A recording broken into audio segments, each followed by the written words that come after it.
Senhor que nos trouxe até aqui. Bendito é o Senhor que tem nos sustentado. Bendito é o Senhor que tem adestrado as nossas pernas e pés para as batalhas. Estou feliz, irmãos. Estou muito feliz que hoje aqui a gente tem a presença de um cara que eu amo demais. A gente estava morrendo de saudade dele. Eu até falei com o pessoal, eu conversei com algumas pessoas, eu falei assim, acho que eu vou ligar para o pastor perguntar se ele não quer pregar essa noite. Que a gente já está com saudade de ouvir ele pregar. É bom, irmãos, a gente ter esse sentimento, esse carinho pelos nossos líderes, pelo nosso pastor. E eu fiquei mais feliz porque, diante de todo o tempo que eu tenho de caminhada no Evangelho, a grande problemática das igrejas é quando o pastor sai de férias, né? Geralmente o pastor sai para descansar e começa a vir um monte de problema. Pastor, alguém ligou para o senhor para reclamar de alguma coisa? Isso mostra que nós estamos alinhados. A gente compartilha do mesmo pensamento. O máximo que passou no nosso coração foi muita saudade. Mas estamos aqui mais uma vez, nosso pastor está conosco. E hoje eu quero dar continuidade a uma mensagem que eu preguei aqui há coisa de um mês atrás. Quem estava aqui se lembra que eu falei que a mensagem ficou muito grande e eu não conseguiria pregar ela em 1 hora e pouco. E talvez se eu desenvolvesse tudo que o Espírito Santo falou no meu coração, talvez eu precisaria de umas 3 horas para falar disso.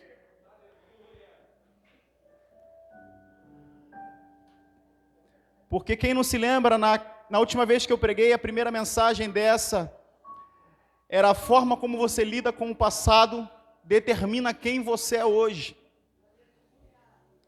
E eu falei muito sobre abandonar as coisas que nos prendem, abandonar os sentimentos que nos travam, abandonar as coisas que entulham o nosso coração para que possamos avançar diante de Cristo. E isso era falando do passado. Isso era olhando de uma perspectiva de vida passada. A gente precisa romper com algumas coisas, alguns sentimentos que escravizam o nosso coração para que nós possamos viver o hoje. E naquela noite eu senti que o Senhor ele libertou muitas pessoas nesse lugar. Eu senti que muitas pessoas que estavam com o coração pesado, entulhado, saíram daqui leves. Pelo poder da palavra de Deus, pelo poder do mover do Espírito Santo nesse lugar, porque o Espírito Santo tem agido nesse lugar.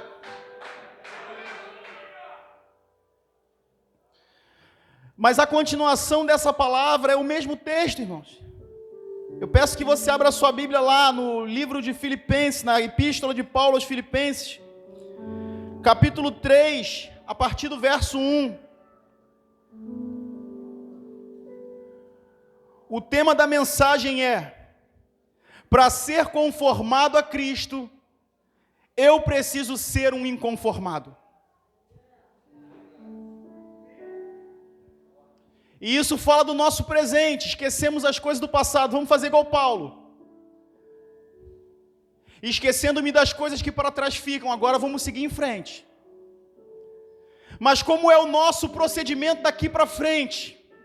Como a igreja do Senhor ela deve caminhar nesses dias, no tempo que se chama hoje? Então abra sua Bíblia aí, vamos ler. Todos acharam? Quanto ao mais, irmãos meus, regozijai-vos no Senhor. Não me aborreço de escrever-vos as mesmas coisas, e é segurança para vós. Acautelai-vos dos cães, acautelai-vos dos maus obreiros, acautelai-vos da falsa circuncisão, pois a circuncisão somos nós que servimos a Deus em espírito, nos gloriamos em Cristo Jesus e não confiamos na carne. Ainda que eu também poderia confiar na carne, se algum outro pode, pensa poder confiar na carne, eu ainda mais. Circuncidado ao 8º dia, da linhagem de Israel, da tribo de Benjamim, hebreu de hebreus, segundo a lei, fariseu, segundo o zelo, perseguidor da igreja, segundo a justiça que há na lei, irrepreensível. O que, porém, para mim era lucro, considerei-o perda por causa de Cristo. Na verdade, considero também perda todas as coisas, pela excelência do conhecimento de Cristo Jesus, meu Senhor, por quem sofri a perda de todas essas coisas. Eu as considero como refúgio para que possa ganhar a Cristo e ser achado nele, não tendo justiça própria que vem da lei, mas a que vem pela fé em Cristo, a saber, a justiça que vem de Deus pela fé. Desejo conhecer Cristo, o poder da sua ressurreição e a comunhão dos seus sofrimentos, conformando-me com ele na sua morte, para ver se de alguma maneira possa chegar à ressurreição dentre os mortos.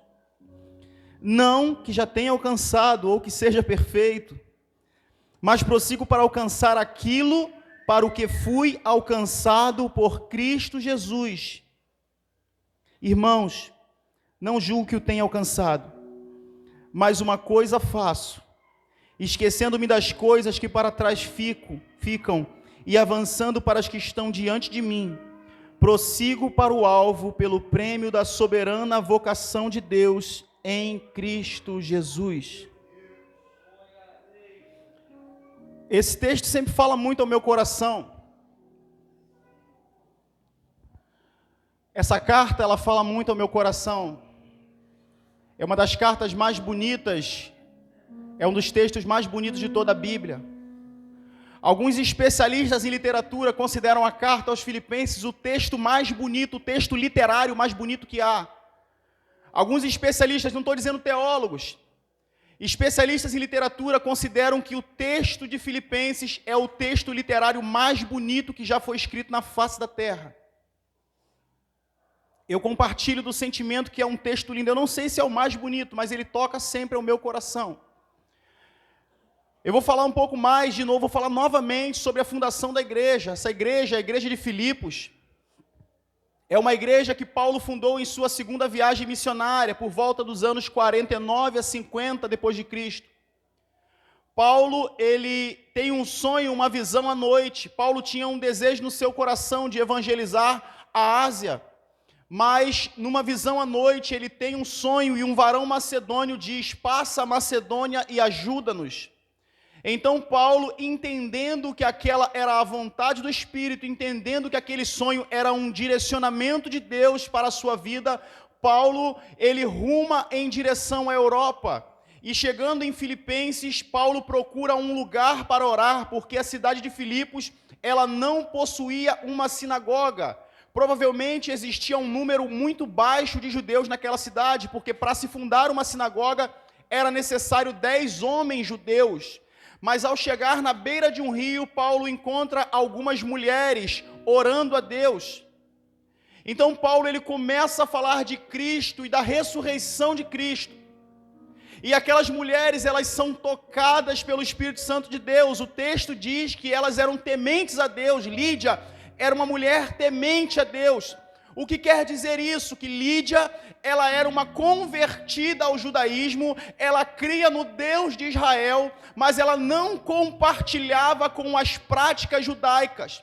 Lídia não frequentava uma sinagoga, Lídia não oferecia sacrifícios a Deus, Lídia apenas cria que Jeová, que Iavé, era o único Deus e orava a esse Deus. Esses eram os tementes a Deus. Eram judeus que não eram praticantes. Aquela mulher, ela já tinha recebido a mensagem de um Deus todo-poderoso, um Deus altíssimo, que era governante sobre toda a terra, mas aquela mulher ainda não conhecia a mensagem poderosa de salvação, que é a mensagem de Jesus Cristo. Porque somente essa mensagem pode salvar a sua vida. Você pode declarar que é filho de Deus, você pode crer que existe um Deus e que esse Deus é soberano sobre toda a terra e todos os céus. Mas se os seus lábios não confessarem Jesus como Senhor e Salvador da sua vida, sinto dizer, querido, você está perdido. Só tem uma forma de conhecer a este Deus soberano. Só tem uma forma de conhecer o Deus que nos criou, e é através de Jesus. E eu imagino Paulo chegando naquele lugar, aquelas mulheres na beira daquele rio. E Paulo começa a falar do poder do Evangelho. Aquelas mulheres se constrangem com a mensagem que Paulo trazia. E elas se convertem automaticamente. Ali era fundada a primeira igreja na Europa. Você imaginar que durante o 2º século depois de Cristo, o 3º século, o 4º século, a Europa estava toda tomada pelo Evangelho, porque um homem ouviu a voz de Deus, um homem sonhou e teve um direcionamento do Espírito, e esse homem obedeceu o direcionamento que o Espírito deu, e um continente inteiro foi incendiado pela presença de Deus, porque este homem foi um homem inconformado em seguir os seus próprios caminhos, mas um homem sedento a cumprir o propósito de Deus.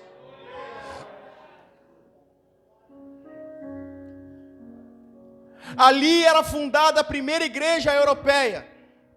E em 2 Coríntios, capítulo 8, Paulo, ao conversar com a igreja de Corinto, Paulo, ao falar sobre a coleta que ele realizava para ajudar os cristãos de Jerusalém, Paulo usa a igreja da Macedônia, a igreja de Filipos como exemplo. Ele fala assim, os filipenses, eles se doaram mais do que eles podiam, além daquilo que eles podiam fazer, eles fizeram, porque o amor de Cristo inunda o coração deles. Aquela igreja, ela se tornou um exemplo de dedicação e comprometimento com a obra de Deus. A igreja de Filipenses era a igreja que mais colaborava com a obra de Paulo. Era uma igreja amiga, era uma igreja irmã, era uma igreja que sentia os sofrimentos de Paulo, e a gente tem que entender muito bem isso, porque o reino de Deus é isso. O reino de Deus é a gente sentir a dor do nosso próximo, do nosso irmão. O reino de Deus é nós compartilharmos do mesmo sentimento. Não adianta o irmão estar sofrendo e eu não me compadecer no meu coração. Se eu não me compadeço com o sofrimento do meu irmão, eu não estou inserido no reino, porque o reino de Deus faz isso conosco. O reino de Deus nos torna sensíveis à necessidade do corpo. Então aquela igreja era uma igreja que colaborava muito com Paulo, e Paulo, ele dedicou um grande tempo pregando aquela igreja, fundando aquela igreja, consolidando os ensinamentos de Cristo no seio daquela igreja. Eu imagino o tempo que Paulo deve ter investido ensinando, direcionando, alinhando, cortando as brechas, aparando as arestas, para que aquela igreja pudesse caminhar com ele longe dali. Porque Paulo não podia ficar ali, ele era um plantador de igrejas. Mas ele, ao sair da igreja de Filipenses, ele deixa aquela igreja consolidada, fortalecida, edificada sobre uma palavra. E Paulo começa esse texto dizendo, olha, eu não me aborreço de vos escrever as mesmas coisas, é saúde para vós. Ou seja, o assunto a qual Paulo vai tratar nesse momento era um assunto que já estava inundando os ouvidos daquela igreja. A igreja já tinha ouvido frequentemente. E talvez você possa pensar, é sempre a mesma mensagem que se prega nessa igreja. Sempre que eu vou nessa igreja, Deus tem uma paulada para minha cabeça. Sempre que eu entro naquela igreja, Deus tem um soco no estômago preparado para mim. E eu digo, queridos, eu não me aborreço de dizer sempre as mesmas coisas, e creio que o nosso pastor também não, porque é saúde para vós. A igreja de Filipenses, era uma igreja correta, era uma igreja íntegra, era uma igreja que andava em amor, em santidade. Mas mesmo a igreja estando alinhada aos propósitos de Deus, alinhada ao reino de Deus, era necessário que Paulo constantemente estivesse tratando com as mesmas coisas. Por quê? Porque a saúde do corpo necessita de manutenção. Eu ouvi um filósofo essa semana falando uma coisa interessante, e eu achei muito legal o que ele falou. Ele falando assim, se você cuida do seu corpo, você vai ser um morto sarado, porque todo mundo vai morrer. Aí ele fala um negócio assim, ele fala assim, você quer morrer sem ter Alzheimer? Você não quer atravessar por essa fase da tua vida? Ele falou, vou te dar uma receita, come pururuca, come bacon, come torresmo. Sabe por quê? Que tu vai morrer antes. Ele está falando, você não vai passar por essas coisas. Eu achei muito interessante isso. Porque ele está falando do cuidado com o corpo. E por que eu estou falando isso? Porque nós vivemos dentro de um contexto em que nós somos o corpo de Cristo. E o corpo, ele necessita de cuidados. O corpo, ele necessita de manutenção. O corpo necessita que eu esteja atento aos sinais. Se começa de repente uma dor em alguma parte do corpo, eu tenho que verificar aquilo, porque pode não ser nada, mas pode ser uma coisa muito grave. Então eu preciso tratar para saber o que é e curar. Assim é na igreja. Por que a gente fala sempre as mesmas coisas?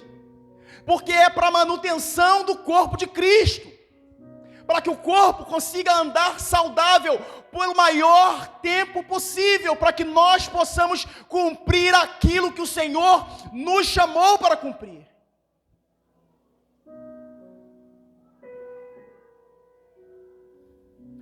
O que Paulo relata no texto, e foi falado na última pregação, é que ele não tinha tempo a perder com coisas do passado.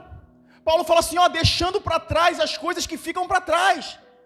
Eu olho para frente, eu sigo para o alvo, eu prossigo para aquilo que Cristo me chamou para cumprir.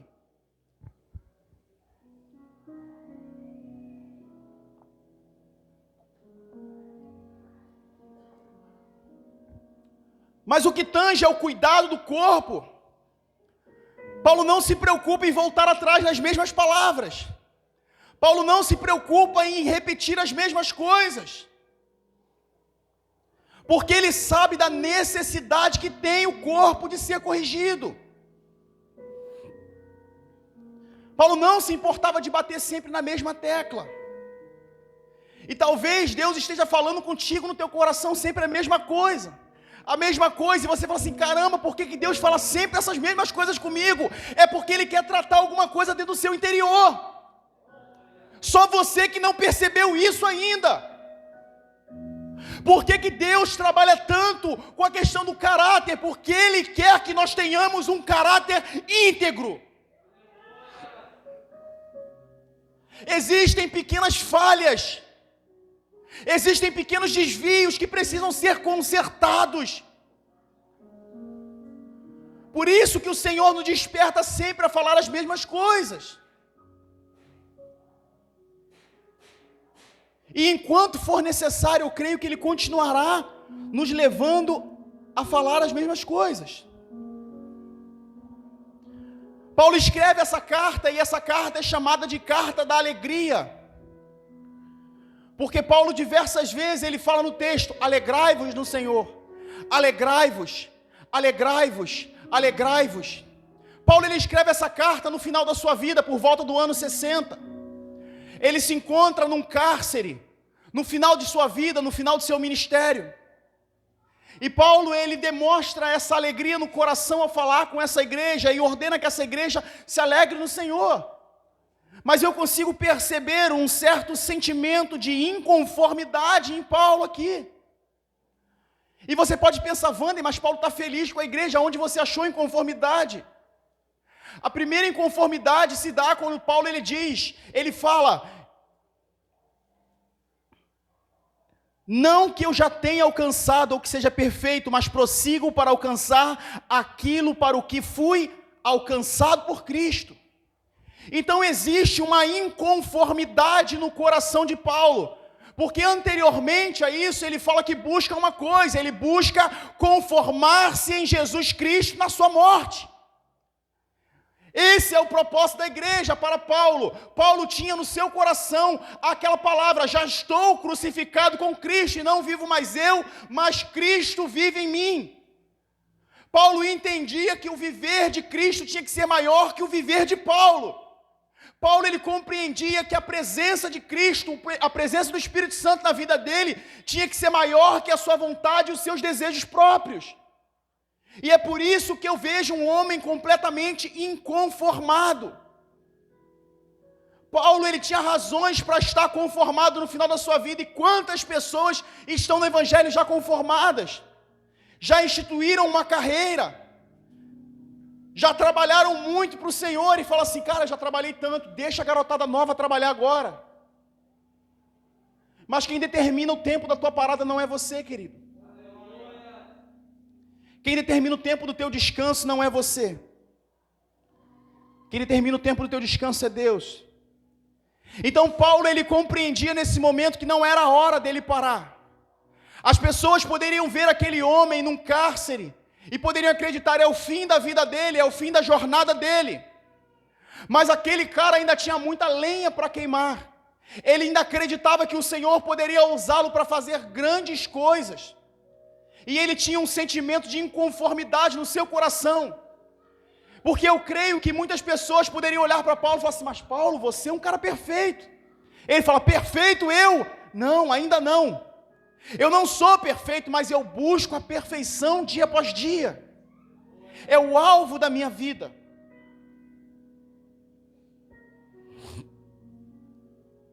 Com certeza Paulo era um homem digno de ser imitado. Era um homem em que a gente podia olhar para ele e seguir os passos dele, tanto que ele fala aqui na mesma carta, no capítulo 3, no verso 17, ele diz: irmãos, sede meus imitadores e observai os que andam segundo o exemplo que tendes em nós. Está no mesmo texto. Então Paulo, ele era um tipo de cara que ele não se eximia da sua responsabilidade, ele chamava para si a responsabilidade. Ele sabia quem ele era em Cristo Jesus. Ele sabia que ele tinha um propósito com Deus, ele tinha um chamado com Deus, e Deus tinha chamado ele para cumprir esse propósito. Ele diz: não julgo ser perfeito, mas prossigo para alcançar aquilo que fui alcançado por Cristo. Ou seja, quando Paulo está dizendo isso, ele está falando da perfeição que ele ainda não alcançou. Eu não sou perfeito, mas eu prossigo para alcançar aquilo para o qual eu fui alcançado por Cristo. E eu quero te dizer uma coisa, meu querido: Cristo não te chamou para ser um Zé Mané, Cristo te chamou para ser perfeito.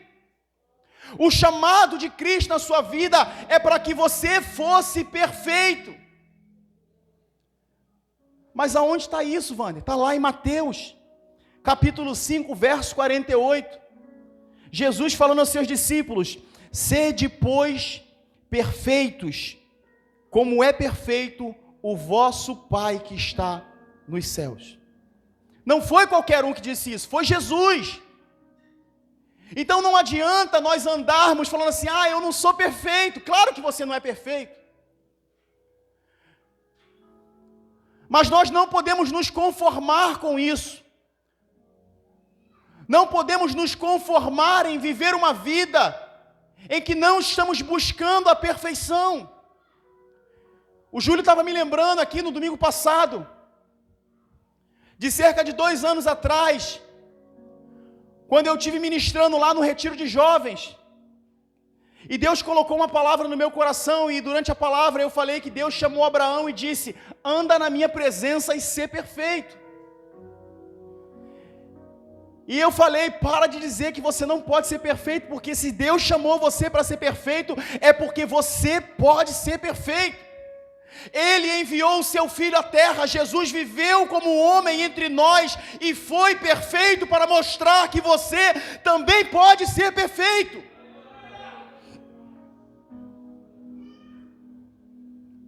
É um propósito comum ao corpo, é um propósito comum à igreja. A igreja tem que ter como propósito buscar a perfeição. Foi cantado aqui sobre a noiva com vestes brancas que desce ataviada. A noiva que espera ansiosamente pela vinda do noivo. Essa é a ideologia da igreja perfeita. E eu não posso perder a fé nessa igreja. Eu não posso acreditar que a igreja não vai ser perfeita. Eu tenho que crer numa igreja inconformada com esse mundo. Eu creio numa igreja que vai ser inconformada com o pecado. Não podemos nos conformar em viver uma vida sem a presença do nosso Deus.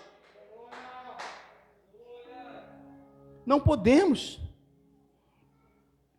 Aí você diz, mas Wander, ninguém é perfeito. Eu concordo com você que nós não somos perfeitos. Concordo com você.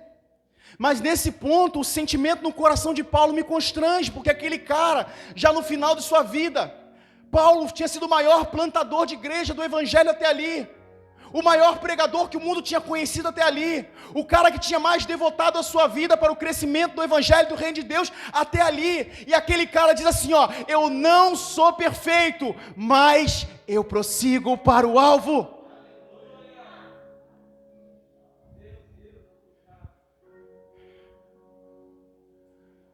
Mas Wander, eu estou tão cansado. Está cansado, mas prossiga. Está doendo, mas prossiga. Está na prisão, mas prossiga. Você precisa prosseguir. A igreja não pode ficar prostrada, parada, estagnada. Dentro do pecado, a igreja precisa ser indignada, inconformada, insatisfeita com a vida que leva.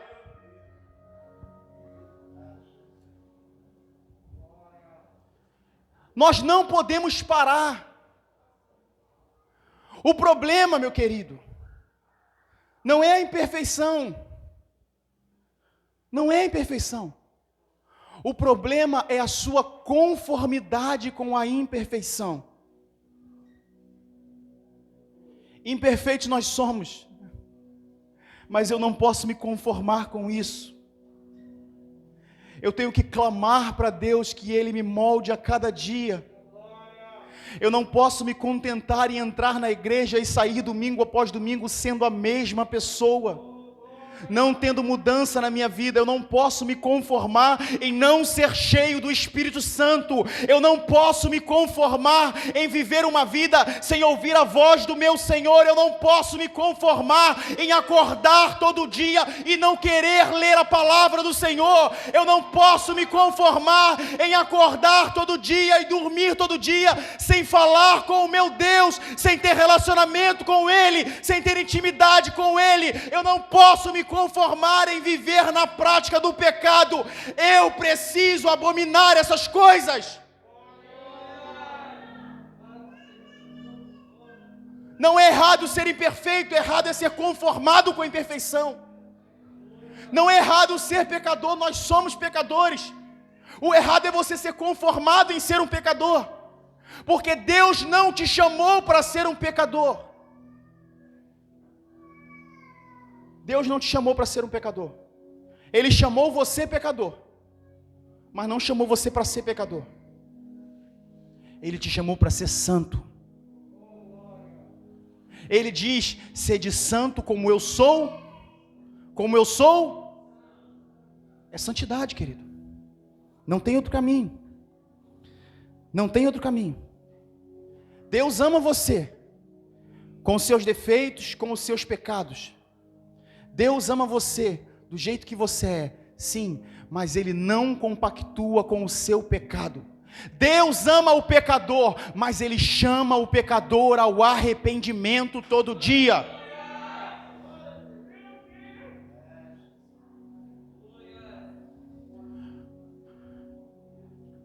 Não podemos viver um evangelho de graça barata, irmãos. Não podemos viver um evangelho em que nós falamos assim, Wander, mas a graça foi derramada sobre mim, então não é pelo meu esforço. Irmãos, a graça não é de graça. Um alto preço foi pago pela sua vida. Você não pode continuar sendo escravo do pecado. Sabe por quê? Porque Deus pagou pela sua vida. Ele te libertou do pecado. Você não é mais escravo do pecado. Um alto valor foi pago pela sua vida. E esse valor foi o sangue do Cordeiro Santo de Deus.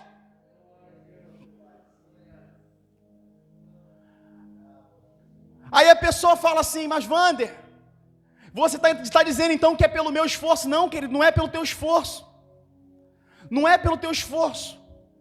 O esforço foi todo feito por Ele. Mas você tem que entender uma coisa: você não se esforça para ser salvo, mas você tem que se esforçar porque você é salvo. A salvação gerada no seu coração, ela move você a se esforçar em prol do reino de Deus. Se você não se esforça para o reino de Deus, é porque você não entendeu ainda a salvação. Ou infelizmente ainda não foi salvo.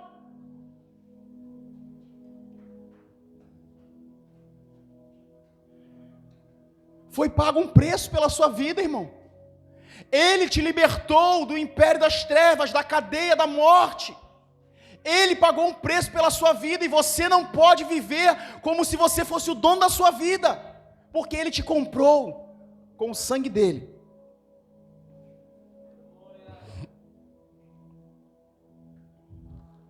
Não trate o pecado como bichinho de estimação.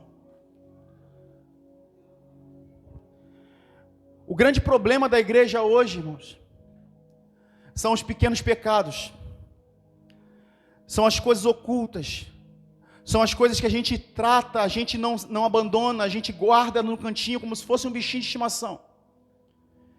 Você vai todo dia ali dar uma comidinha para ele, brinca com ele, faz um carinho nele, depois fala assim: vai para sua casinha que agora eu vou para a igreja.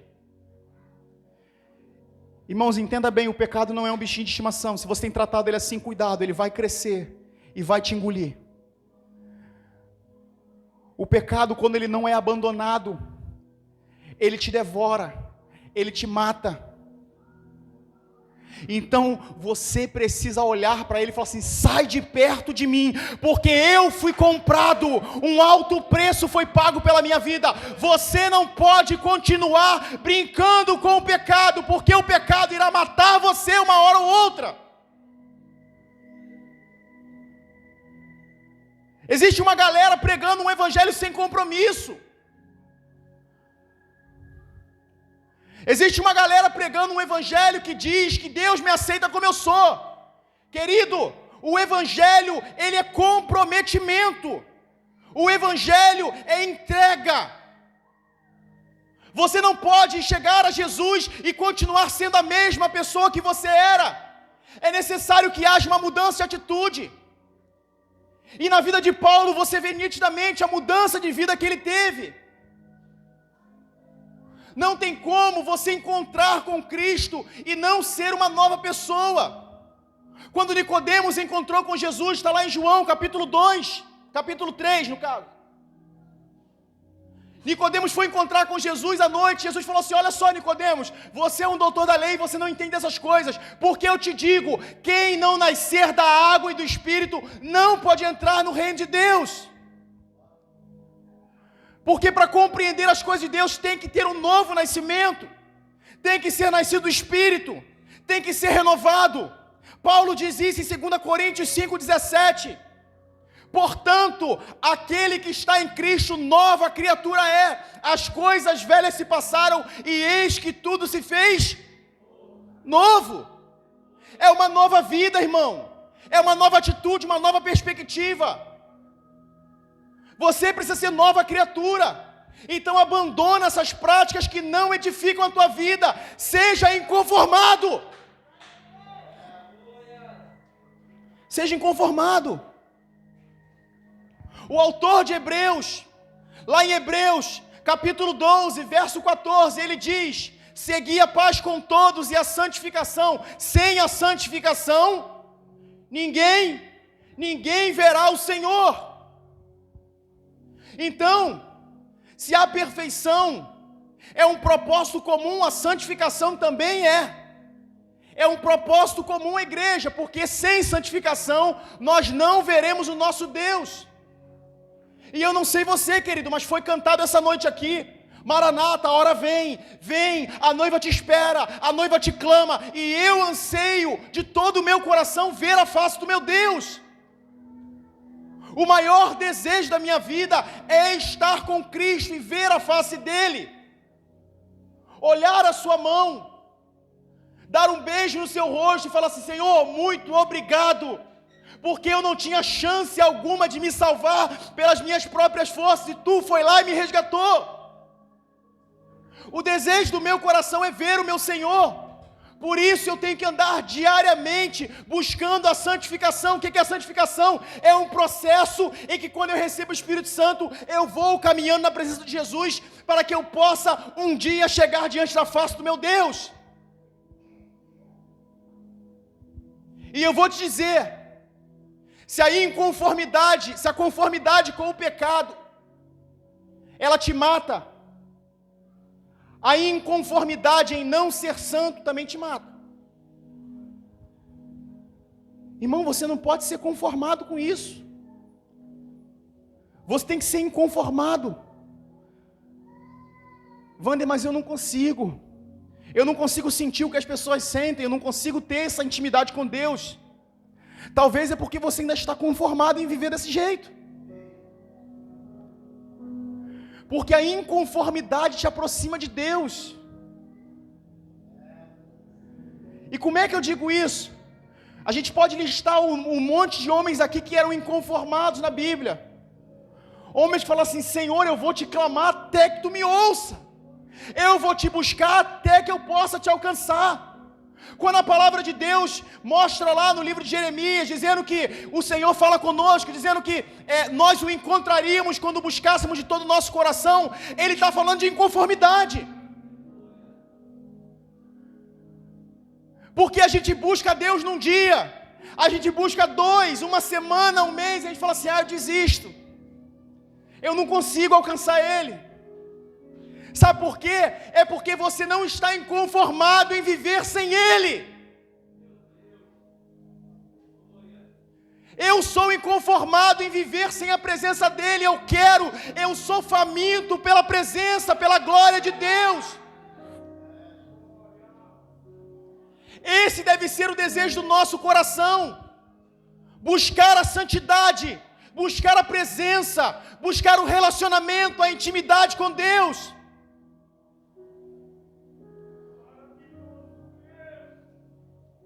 Não podemos.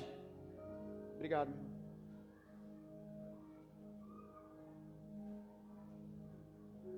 Não podemos nos conformar em viver uma vida sem santidade.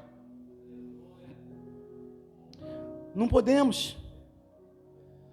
Paulo diz lá em Romanos, capítulo 12, verso 2: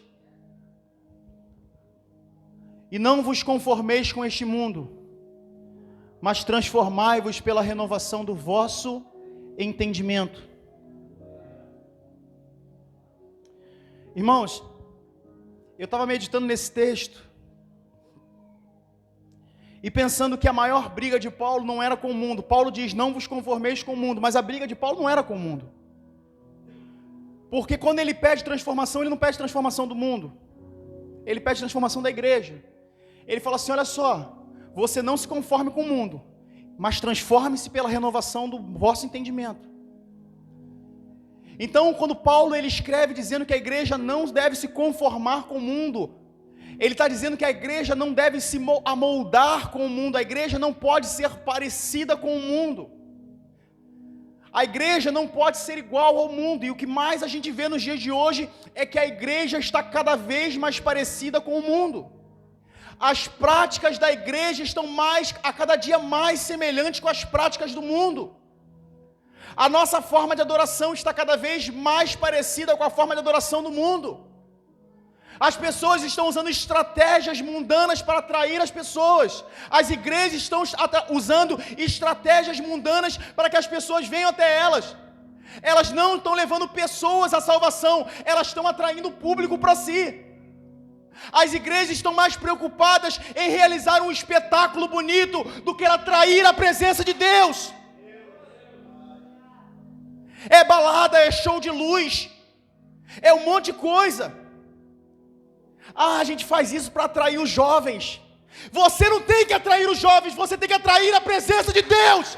Se a presença se manifestar, as pessoas vão querer entrar nesse lugar.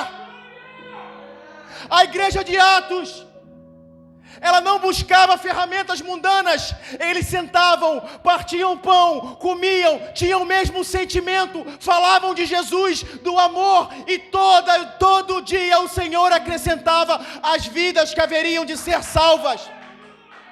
Ah, meu Deus, eu oro para que o Senhor realize isso nesses dias. Eu oro para que o sentimento do nosso coração seja um só, e as pessoas ao olharem lá falam assim: cara, eu quero fazer parte daquele bando de maluco.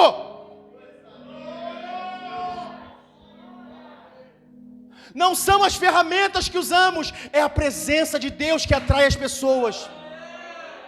A obra não é nossa. Lembra de Davi quando foi enfrentar o gigante? Saul chegou e falou assim: toma minha armadura. Eu falei assim: não, a tua armadura não serve para mim, porque a tua armadura, ela vai cobrir a unção que está sobre mim, e a unção que está sobre mim tem que ser vista por todos.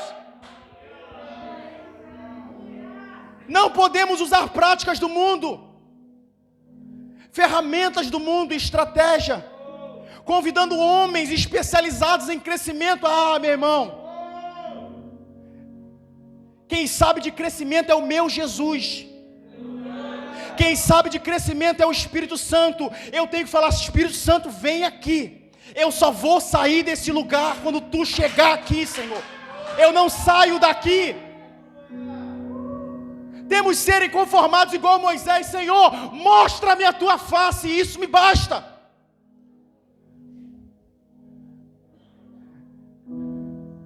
Tu acha que Moisés pediu isso só uma vez a Deus? Uma vez ele escreveu no livro.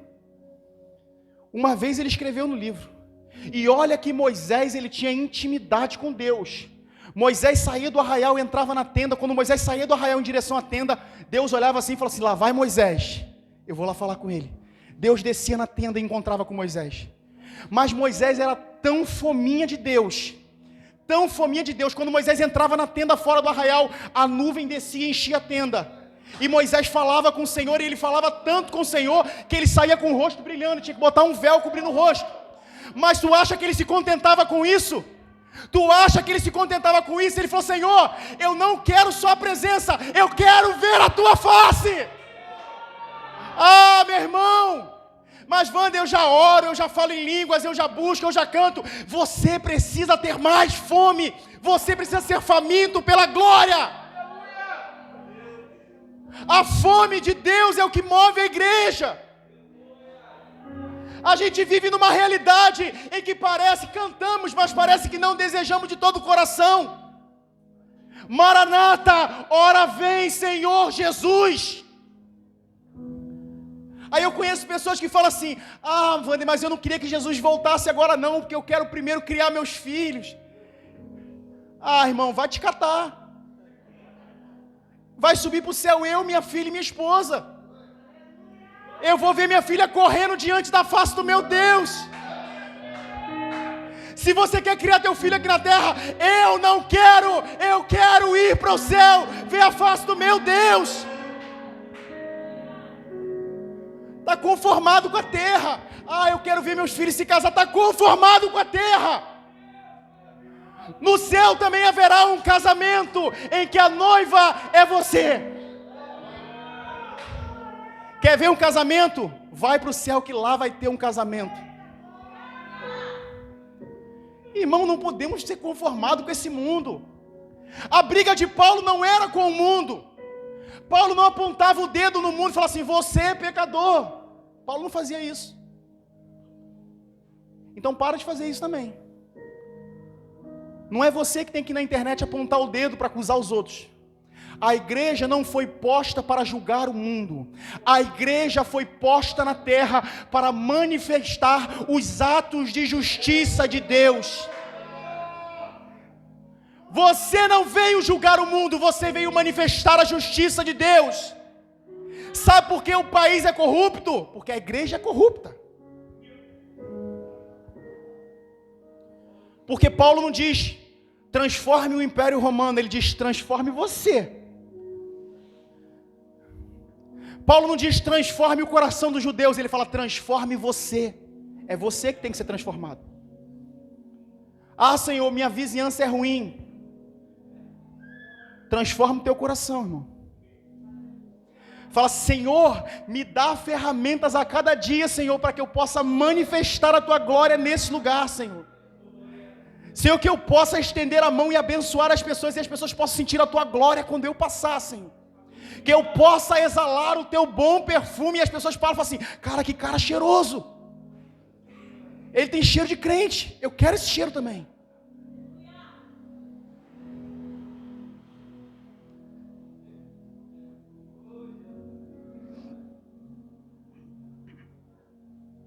O Alex citou um texto aqui de manhã, lá de 2 Coríntios, capítulo 4, verso 16, 18.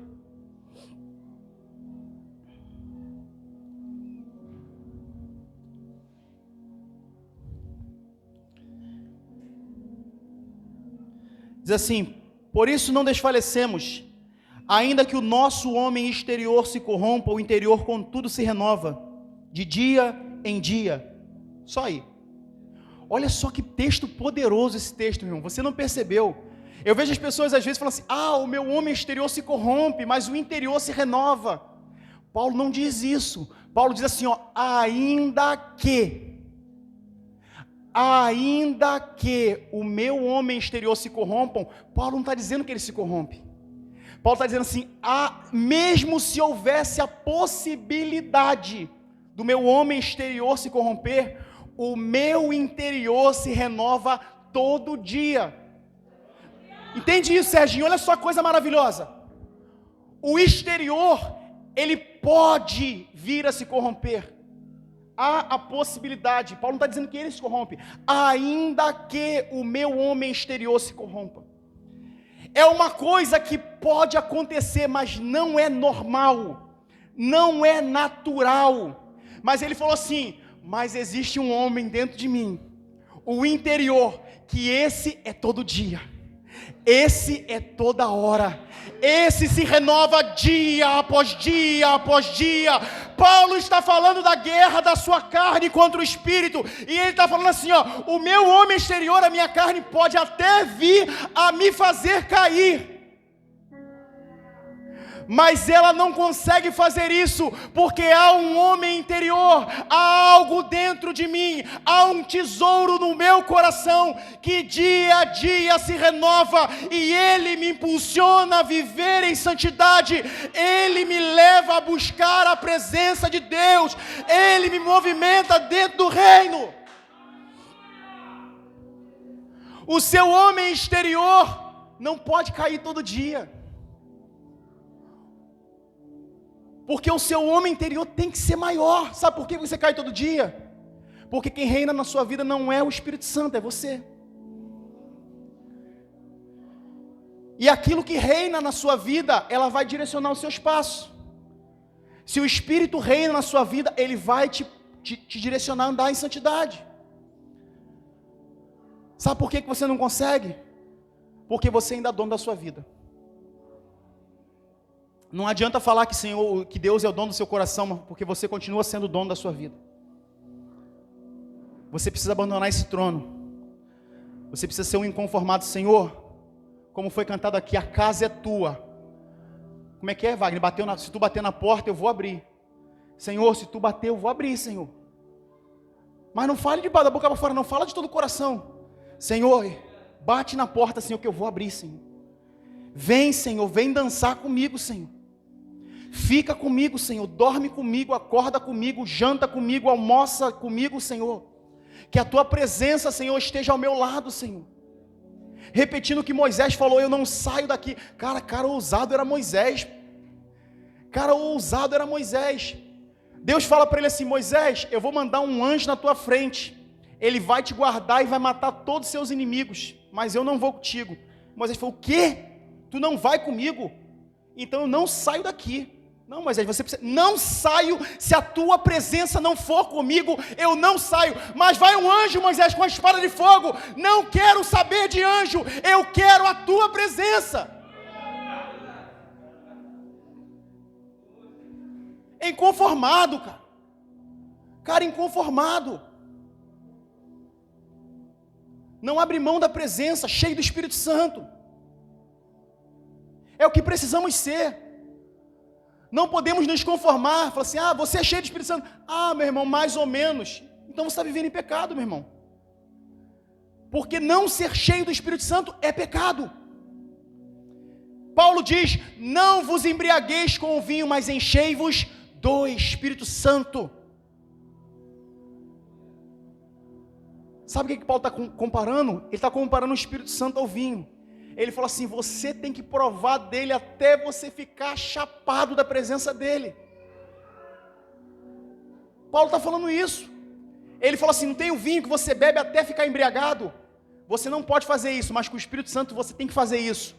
Você tem que sentar com ele e falar assim, eu vou ficar chapado da tua presença, Senhor. Até que eu consiga só ver a tua presença, até que eu consiga só desfrutar da tua presença, até que eu só consiga sentir a tua presença, até que tu me tome por completo. Não podemos ser conformados, irmãos. A noiva não pode ser conformada, a noiva tem que desejar ansiosamente pela vinda do noivo. Não dá. Então Paulo, ele não briga com o mundo. Paulo, ele não ataca o mundo, ele ataca a igreja, ele fala com a igreja. Ataca de uma forma saudável. Você pode ler nas cartas de Paulo, quem acompanha a teologia de Paulo, vê que o tempo todo ele está batendo na igreja. Quando ele escreve para os Gálatas, ele fala assim, me admiro que tão depressa vocês abandonaram o evangelho daquele que vos salvou, de Cristo Jesus, para um outro evangelho que na verdade não é um evangelho. Paulo estava indignado com aquela igreja. Paulo, quando escreve aos Coríntios, lá em 1 Coríntios, ele diz assim, eu queria falar com vocês como espirituais, mas não posso porque vocês são meninos em Cristo. Eu queria dar um alimento sólido para vocês, mas não posso porque vocês não suportam isso, porque são meninos. Quando Paulo escreve aos Tessalonicenses, ele diz assim, aquele que não trabalha também não coma. E Paulo, quando escreve aqui, ele fala assim, não me aborreço de escrever-vos sempre a mesma coisa. Apartai-vos dessas pessoas que fazem mal para vocês. Apartai-vos daquele pregadorzinho da prosperidade. Aquele pregadorzinho da autoestima, se aparta dele. Aquele cara não quer te levar para o céu, aquele cara quer que você dê um like na pregação dele. Aquele cara, ele quer ficar rico com a mensagem do evangelho. Ele quer seguidores. Aparta-te dessas pessoas. Era o que Paulo estava dizendo. Então Paulo, ele não tinha um problema com o mundo. A inconformidade com ele é que a igreja estava se tornando parecida com o mundo. E isso, para quem é inconformado com essas coisas, dói demais no coração.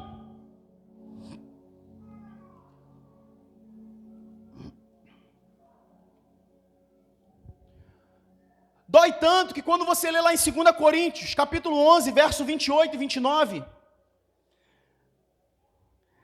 Paulo lista todos os sofrimentos que ele passou por causa de Cristo Jesus. Lê esse texto em casa, irmãos, esse texto me faz chorar. Sempre que eu leio esse texto, eu penso nesse cara, e eu falo assim, cara, como é que esse cara sofreu, cara? E eu estava ali reclamando que minhas costas estavam doendo, eu falei assim, Senhor, eu estou com tanta dor nas costas, eu vou ter que ficar mais 2 horas em pé. Eu falo assim, cara, eu sou mesmo um fraco. Eu vendo tudo que esse cara sofreu aqui, está lá, cara, lê, eu te peço que você leia. 2 Coríntios capítulo 11, a partir do verso 16. Paulo, ele lista todos os sofrimentos que ele passou por causa do evangelho. E ele diz aqui no verso 28, além das coisas exteriores, algo que diariamente pesa sobre mim, o cuidado de todas as igrejas. Quem enfraquece, que também eu não enfraqueça. Quem se escandaliza, que eu não me queime por dentro. Olha só, cara. Além de todo o sofrimento exterior que Paulo tinha, existia alguma coisa nele que fazia o sofrer demais, que era o cuidado que ele tinha pelas igrejas, pela obra de Deus. Era um cara inconformado, estava o tempo todo batalhando pelo Evangelho.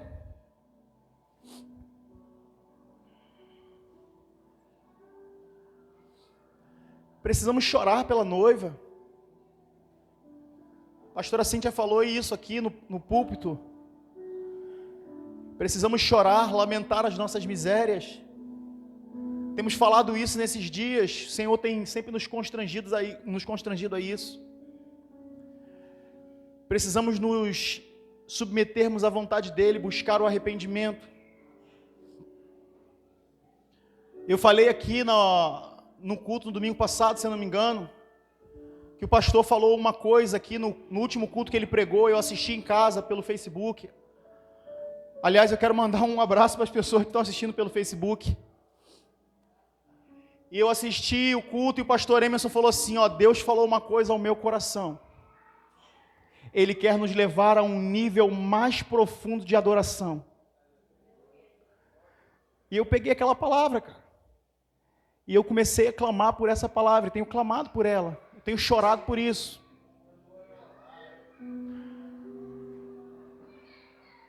Porque eu creio que nosso pastor é um homem de Deus, cara.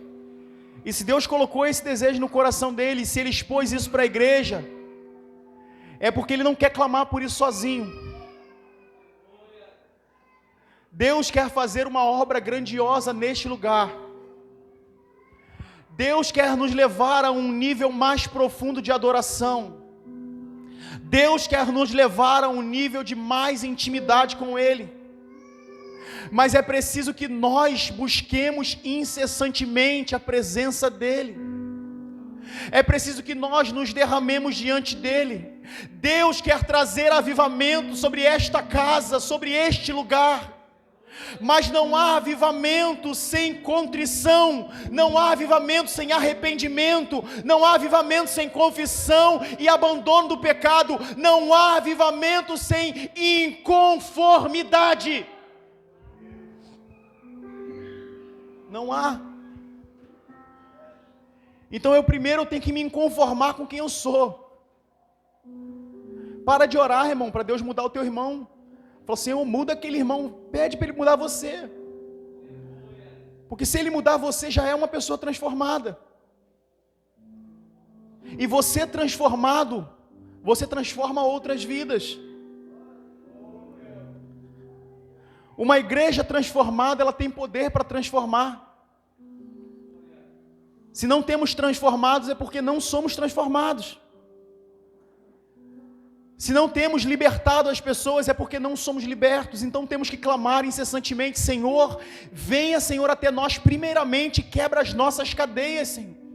Aquilo que nos impede de avançar no Teu reino, Senhor, tira de nós, Senhor. E eu vou te clamar até Tu fazer isso, Pai.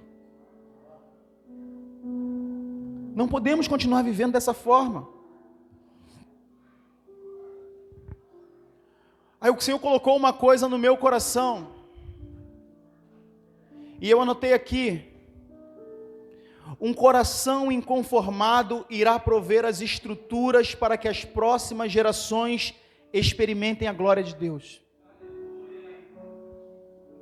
Sabe de onde eu tirei isso? Foi da vida de Paulo. Porque imagina uma pessoa no final dos seus dias, e Paulo já tinha falado isso incessantemente para essa igreja. Mas ele fala assim, olha, eu vou deixar escrito. Talvez sabendo que seus dias não eram muito mais longos, Paulo fala assim, eu vou deixar escrito para que essa palavra não se perca. Paulo, ele mesmo sabendo que a sua hora estava chegando, ele queria deixar a igreja bem encaminhada. Paulo não pensava só na igreja a qual ele pastoreava, ele pensava no futuro do evangelho. Paulo pensava nas criancinhas que corriam no meio do templo. Paulo pensava nos garotinhos e falava assim: esse vai ser um futuro pastor, um futuro missionário, um futuro pregador. E Paulo queria fornecer o máximo de estrutura possível para que aquelas pessoas alcançassem o propósito de Deus em suas vidas. E é o que Deus tem colocado no coração do nosso pastor, é o que Deus tem colocado no nosso coração. E sabe de quem eu lembrei isso, irmão? Eu lembrei de Davi. Davi era outro cara inconformado. Sabe por quê, irmão? Porque Davi, ele colocou no seu coração o propósito de construir para Deus uma casa. Ele falou: vou construir uma casa para o meu Deus, porque eu moro num palácio e o meu Deus habita numa tenda. Então Davi, ele começou a se empolgar e a projetar o templo do Senhor. Mas aí Deus falou com o profeta: vai lá e fala com Davi. E o profeta chega para Davi e fala assim: Davi, eu tenho uma notícia para te dar. Deus não quer que você construa uma casa para Ele. Eu imagino naquele momento a frustração de Davi. Ele fala assim: porque Davi, você é um homem que sujou suas mãos com sangue, e você não pode construir uma casa para o Senhor. Davi tinha tudo naquele momento para se frustrar e falar assim: poxa, eu queria tanto fazer isso e Deus não permitiu. Então eu vou me recolher a minha insignificância e ficar no meu cantinho. Mas um coração inconformado, até no não de Deus, ele providencia um modo de cooperar para que as coisas funcionem. Davi recebeu um não de Deus. Deus falou: tu não vai construir o templo. Ele falou assim: tá bom, Senhor, eu não vou construir, mas tu não me impediu de trazer os fundamentos para que uma próxima geração possa levantar o teu templo. Se Davi não pôde levantar o templo do Senhor, ele foi responsável por prover toda a estrutura que levantou o templo do Senhor. Foi Salomão que levantou o templo, mas quem comprou a madeira, quem talhou as pedras, quem trouxe o suprimento necessário para levantar o templo, para levantar o altar do Senhor, para transformar aquele lugar numa casa de adoração a Deus, foi Davi. Porque um coração inconformado, ele não pensa somente na sua geração. O reino de Deus não se limita somente a você, e você tem que entender isso. Por isso que a palavra de Deus diz: ensina ao menino o caminho que ele deve andar. É por quê? Por causa do futuro, quando você não estiver mais do lado dele. Então nós temos que ser zelosos quanto a isso. Precisamos nos preocupar com quem vai continuar a obra depois de nós.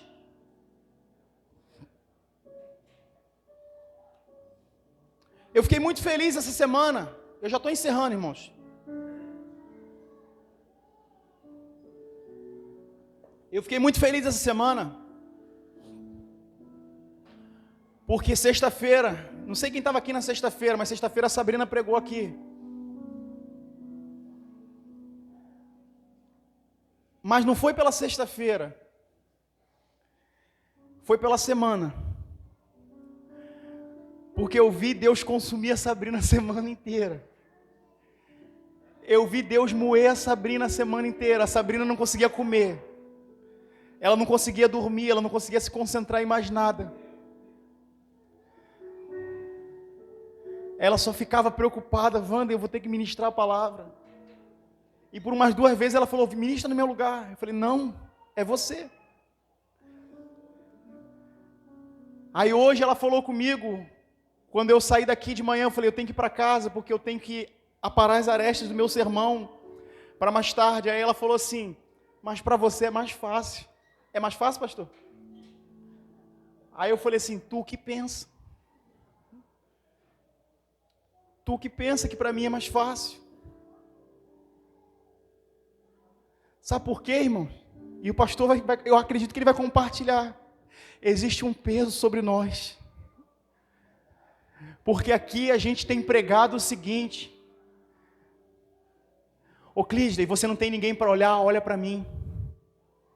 Você não tem exemplo para seguir nessa geração, segue a mim. Nessa geração, eu preciso ser um exemplo. Nessa geração, as pessoas têm que olhar para mim e ver a face do meu Deus. As pessoas devem chegar aqui e olhar para o pastor Emerson e falar assim: cara, aquele cara é cheio do Espírito Santo, eu quero ser igual a ele. Deus tem nos chamado a responsabilidade nesse lugar, e o peso sobre as nossas vidas é muito grande. Então a responsabilidade de buscar ao Senhor e a cada dia poder trazer para a igreja uma palavra do trono de Deus é muito grande sobre as nossas vidas. Hoje de manhã eu fiquei muito feliz em ver o Alex pregando aqui, cheio de autoridade, cheio de unção. E eu falo assim: cara, Deus está levantando uma nova geração. Não se limita a mim, não se limita ao Emerson, não se limita à pastora Cíntia, não. Deus está fazendo além das nossas expectativas. O reino de Deus não se resume a nós. Deus tem levantado mais pessoas aqui com autoridade e unção para pregar a palavra. Pessoas com compromisso, pessoas inconformadas com esse mundo.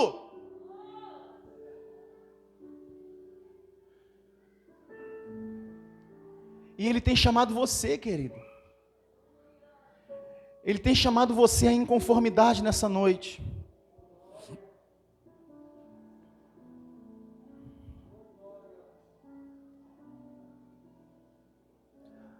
Você precisa ser aquela pessoa que quando seu vizinho, seu colega de trabalho fala assim, ó, eu não tenho para quem olhar, você fala assim: olha para mim, cara. Você precisa ser esse cara. Você precisa ser o homem de Deus aonde você está. As pessoas devem olhar para nós e ver a imagem de Cristo. E eu te convido nessa noite a ser um inconformado. Que o desejo do seu coração seja mais da presença de Deus a cada dia. Deixa Deus tratar o seu caráter. Não aceite ser um crente mau caráter. Não aceite ser um crente que brinca com o pecado. Você precisa ter o seu caráter renovado. Você precisa ser santo. Você não foi chamado pelo Senhor para ser um pecador. É claro que diante dele nós somos pecadores, mas Deus não nos chamou para sermos pecadores. Ele nos chamou para sermos santos. Então eu oro para que teu coração, nessa noite, seja tomado por um sentimento de inconformidade.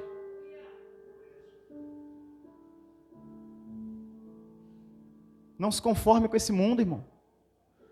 Não se conforme em continuar sendo quem você é. Clame ao Senhor até que Ele mude você. Porque quando Ele mudar você, Ele mudará as pessoas através de você. Amém? Fique de pé, eu quero orar por você.